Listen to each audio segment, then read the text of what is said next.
After thousands of people showed up last weekend to a packed, maskless rodeo in rural Alberta and didn't face any consequences, Premier Jason Kenney promised future rule breakers would be held responsible. We will not tolerate those who endanger the health of their fellow Albertans while the vast majority of people are doing the right thing.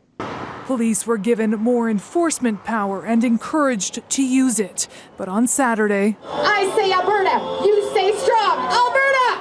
Strong! Alberta! Strong! Freedom! Hundreds of protesters attended a rally outside the Whistle Stop Cafe, led by owner Chris Scott.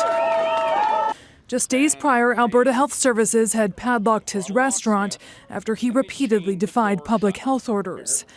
That's when he encouraged supporters to camp out and participate in what was advertised as the largest protest the province has ever seen. It ended with Scott in handcuffs. Free speech is extremely important, and we respect that. But the pandemic is a huge issue. So it's about trying to meet some reasonable middle ground that allows people to have that authority of free speech while doing it in a safe manner. Well, it looks like the police is catching us after the church service. There were arrests in Calgary too, police taking 2 organizers of a church service into custody.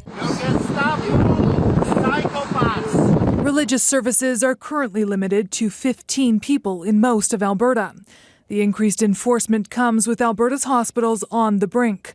The Premier warning if COVID cases continue to climb, the healthcare system will collapse by the end of the month. If we had acted earlier, we could have essentially prevented a lot of the illness that I'm seeing every day now. ER Dr. Joe Vipond has advocated for a COVID-0 strategy and says mixed messaging from the Premier and Chief Medical Officer of Health have contributed to the numbers the province is recording.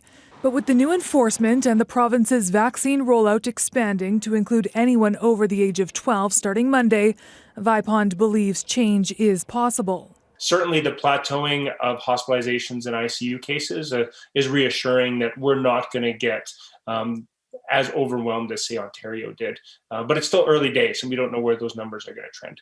More restrictions kick in at midnight, with salons and restaurant patios being closed for 3 weeks. And if this weekend is any indication, those caught breaking the rules could now face consequences. Breanna Karstens-Smith, Global News.